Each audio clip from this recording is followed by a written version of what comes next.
it's natural, but there's no oxidation. I thought that was very, very interesting.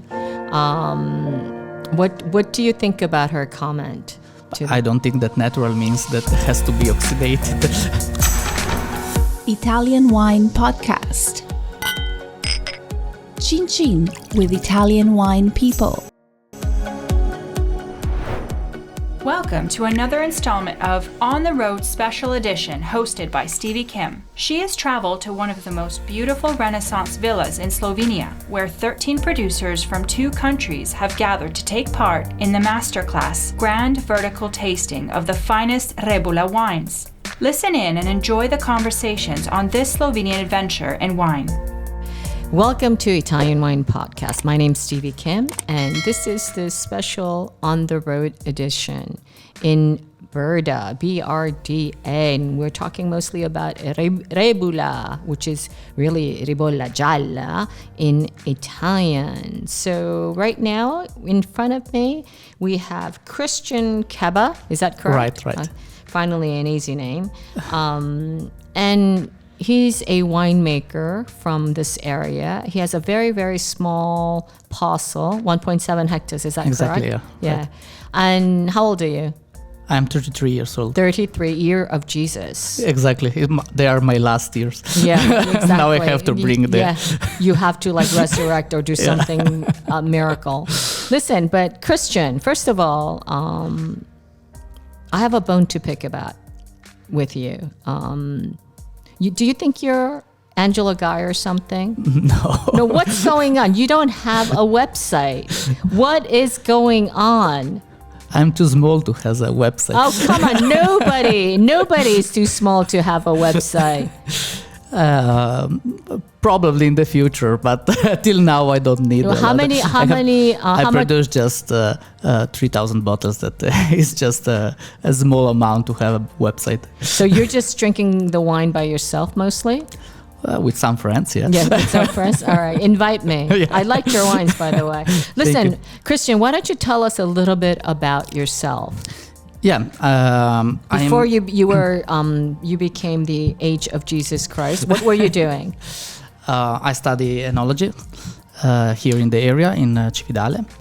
And I am a son of a winemaker. A famous winemaker.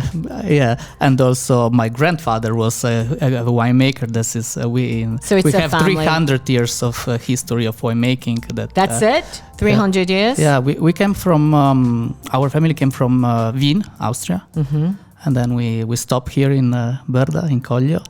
And start to make not just wine in the beginning. It was a classic farm with vegetables, fruit trees, and everything. But basically, from after Second World War, my grandfather started to bottle the first vintages and make a little bit more bottles. And then we have a good history of winemaking. When I finished school, I make some experience around the world, America, Australia, and also I know that my English is not very good because everywhere you lived in all these countries and your English is that bad. Yeah, I'm just kidding. No, it's bad because everywhere when I go, there are Italian people and I just speak Italian. Nice. That's so Italian. So you're very Italian in that way. In that way, yes. But my first language is Slovenian. That I am a big mix. I know France Presciren, like I know Dante Alighieri, and then my culture is basically a mixed culture. And but what I also told you before, it's I feel that I am from this area, from Brda and Collio, from these hills, from an area that in the past was no borders, and now after the Second World War becomes these borders. Right, but now there's no border again. Now finally no. All right. We have to go faster as possible together another time. Right. Yeah, but where do you live? Do you live in the Slovenian side or do you live in Italian side? Actually, I live in the Italian side. Mm-hmm. Also because I live now with my girlfriend and she's from... she's Italian. She's Italian and this is... Oh, so you're going to become like 100% Italian because, you will have no say in the matter. It's going to be just your girlfriend. I don't think. All right, so I know you were saying that actually we should say hello to somebody we both know. Do you remember? Sorry? What? We know somebody. We have a friend in common. Henry? Yes, Henry. Davar. Ciao, Henry. Ciao, Henry Davar. It's Henry. He's listening to us wow. right now. He won't reply, but yes. Hello, Henry. Hello, How Henry. are you? Say something. No, he won't say anything. Okay. Anyway, so you know Henry and you know Jeff Porter because... I worked for a very short time at Del Posto. How short? That was 1 month. Oh, they fired you or something? What happened? No, it was just a fast experience. Right. Yeah. Okay, all right. So listen, let's talk a little bit about your winery. Yeah. Okay. That is, 3,000 bottles is a very small winery. That is a hectare and a half, basically. That was from my grandfather, Roman. And he was always living there. In the beginning, the old vineyard was made from my grandfather by the cow that is very with the old system of making also and working with the cow with the with a cow, like cow. In the beginning of working on that vineyard when he was young. That is a very and also because in the beginning the people was more poor than now. And he left me this vineyard some years ago, and I start to make my wine, the wine that I like.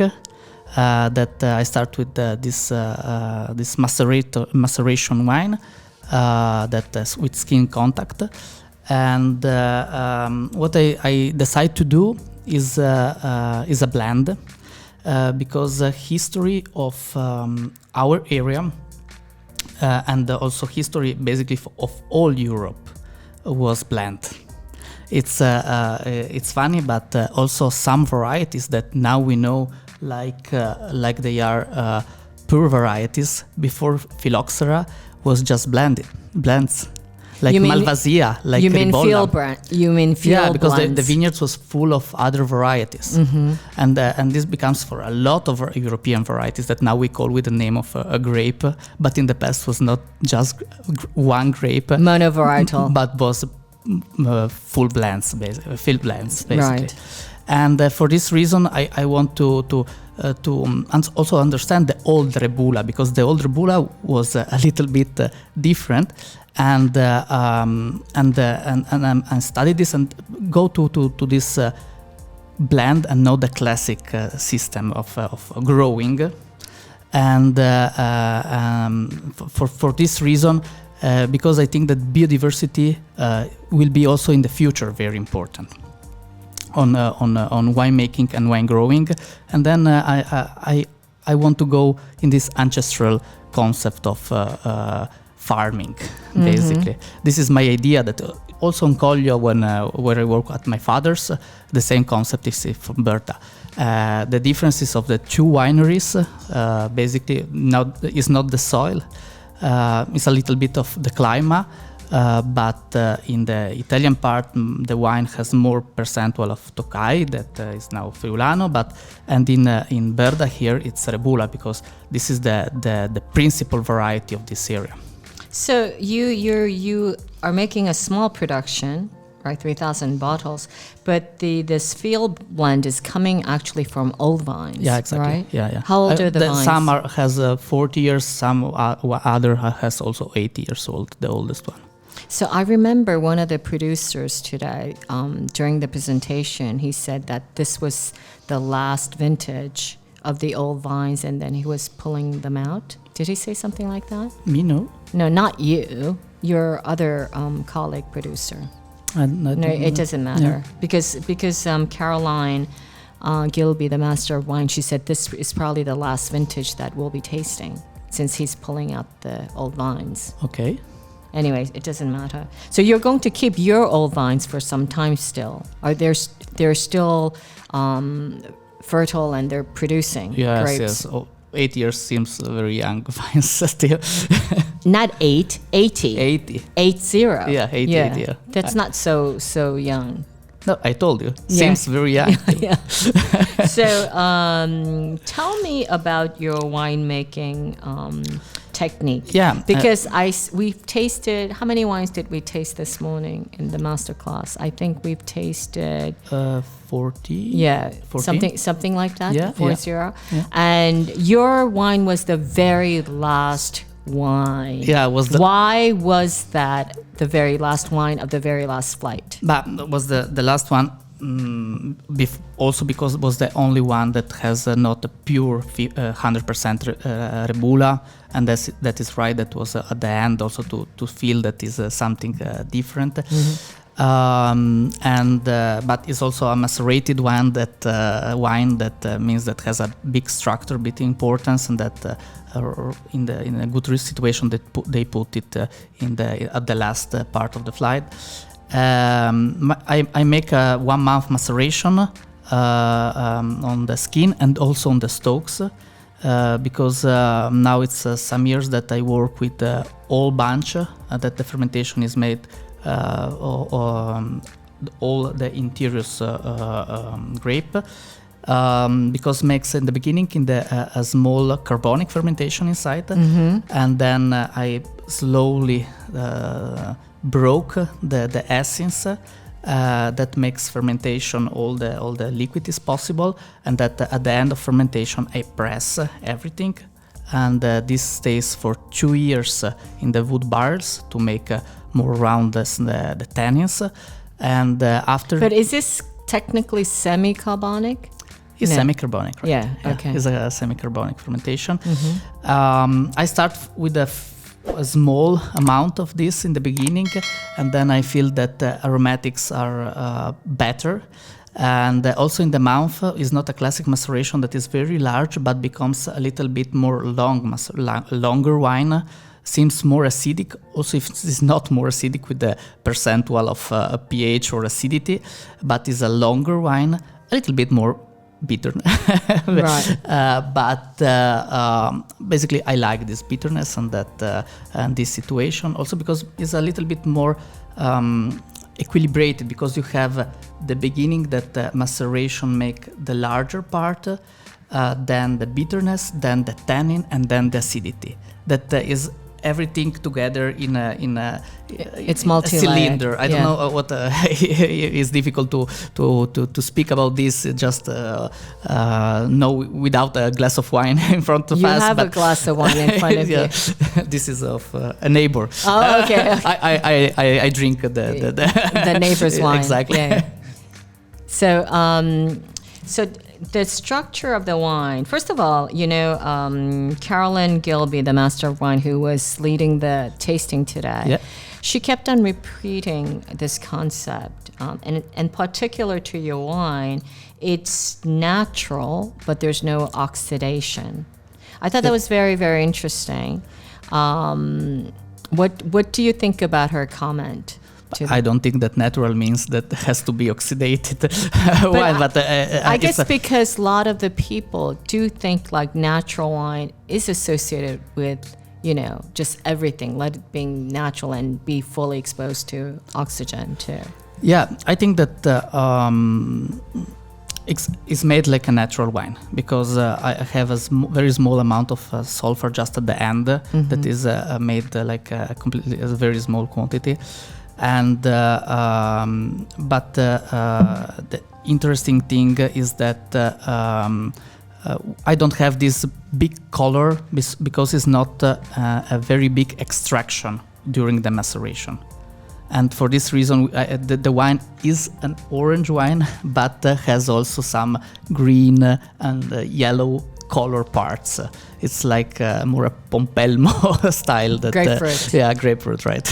That's interesting. Yeah. Grapefruit color. Yeah. Yeah. And instead of But orange. also taste more also sometimes. Yeah. What is the taste like? What are your personal tasting notes for your wine?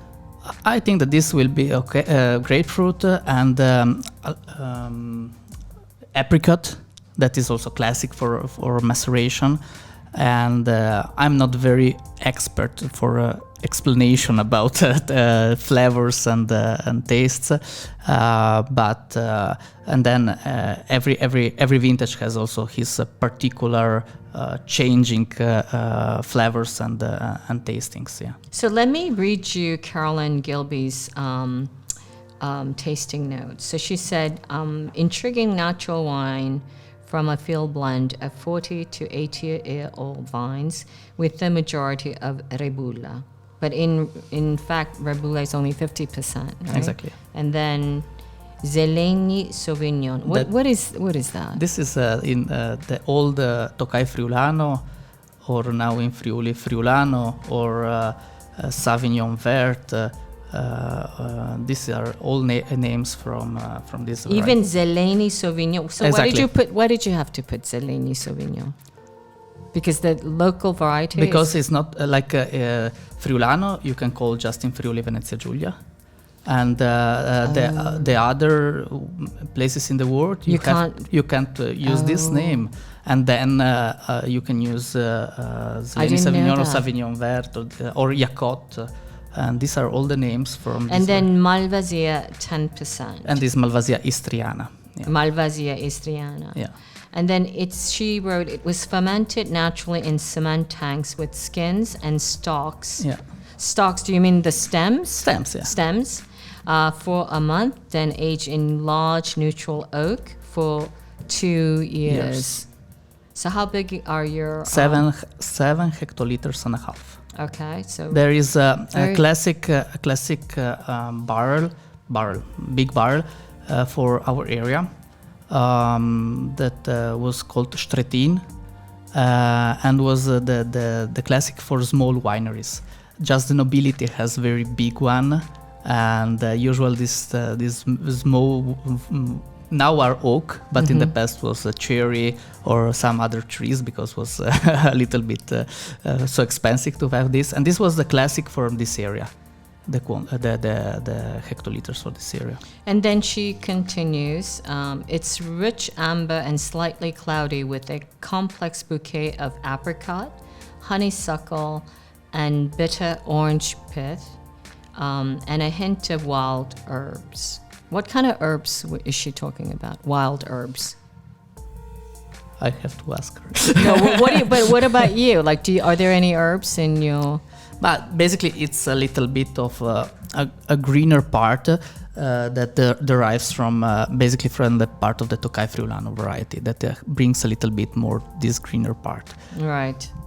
But herbs like I feel like more like herbs like sage or thyme or rosemary. Timo and not wild herbs. I don't know what that is. Flavor recalls tangy orange and apricot, mold wild herbs. She loves wild herbs. And there's some salty, savory grip on the finish. By the way, thank you, Carolyn Gilby. I've completely read your tasting note. I love the way this was organized, because the person who was leading, again, Carolyn Gilby, Master of Wine, I think she did a fantastic job. She obviously knows the area very, very well. And she provided her tasting notes. And then you gave the technical sheet and then a bit of history about the winery. I thought it was very well organized, and I loved the brochure that you handed out. So I think it was it's complete. I loved it. I loved very short but very complete. Yeah, I loved it. Yeah. So listen, Kristian, do you want to tell us a little bit about your the other winemakers that I've spoken to today? They were more older than you were. They were way beyond the age of Jesus Christ. Okay. So actually Simone is the age of Jesus Christ. The video make over there. Sei dell'87. Yeah. So how do you see the younger generation of winemakers from this particular area? And maybe are there any differences between this area and Collio, for example? So like kind of the Italians and the Slovenians, like, are there differences in the next generation? I mean, I'm considering you as way younger than I am, so the next generation of the new generation of the, not maybe the next, but the new generation of the winemakers. How do you see that happening right now? There is a lot of guys with like me, like also younger than me, then all the two areas has a lot of young, and the new generation is very big. I think that we will make a very good job, but I think that it's important that our generation change totally what was the generation before. I have this idea because I always made this in my life, but sometimes the thinking, old thinking was too close to like also when I speak about just the two nations, and then this border has to be opened and changed, and we need that the new generation think by their brain, not what was before. This is very important for me. And I love the fact that and they also it's important that the new generation has to go around the world and see what changes around the world, because the world now changes very fast. We have to understand what is going on, but with the place where we are, because also I remember my father and other people was going in Burgundy in the past, went in Burgundy, Bordeaux, everywhere around the world, but when they come back, they just make like a picture and make always the same what was in that area, like 10,000 plants per hectare. It was just a picture bringing in the area. We have to understand what we are, but we have to understand the energy of other areas. That want to be something, right, and this is what I hope that our generation is going to do now. I love that you are trying to find your soul, anima, right? Yeah. Right. So I love that. When I speak to you, like I sense such a note of enthusiasm and passion for what you're doing. And I want to congratulate you with this tiny winemaking experience that you're doing. Thank you. And I wish you the best of luck.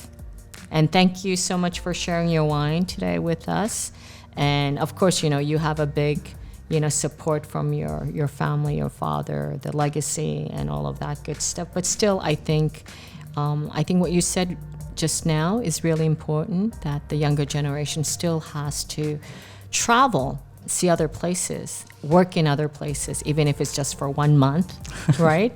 To have different experiences, so then they can bring it back home, but not just copy and paste to make into something of their own. And I think that's a good place to end the podcast. Would you like to say anything else to our audience? I don't know now, but if it will be Henry with some questions or. But listen, you don't have a website. How do people find you? On Facebook. On Facebook. I'm Kristian Keber. Kristian also is very Keber. easy. Yeah, try to find him, people. I don't know how you're going to. How do people find your wines to buy? They found around all the world some bottles, like 2 bottles per country. Okay, we'll work on Kristian Keber and his winery. Thank you so much for joining us. Thank you for your time, and thank you for this speaking about our area. All right. Great to speak to you and meet you, Kristian. Good luck, and that's it. Signing out, and it's a wrap. Ciao ragazzi! Ciao. Ciao, Henry. Ciao, Henry. And that's a wrap for this episode of On the Road Special Edition Slovenia with Stevie Kim. If you enjoyed this journey through the world of Ribolla Gialla, please make sure you've subscribed to our channel and check out our other Travel To videos. You can also listen in to our podcast version. For more information, check out www.italianwinepodcast.com. Okay. Thank you. All right, Kristian. Ottima, grazie mille. Bene, grazie a voi. Ok. Quindi questo era proprio in diretta? Sì, No. lo faremo, manderemo in onda in prossime settimane. Ok.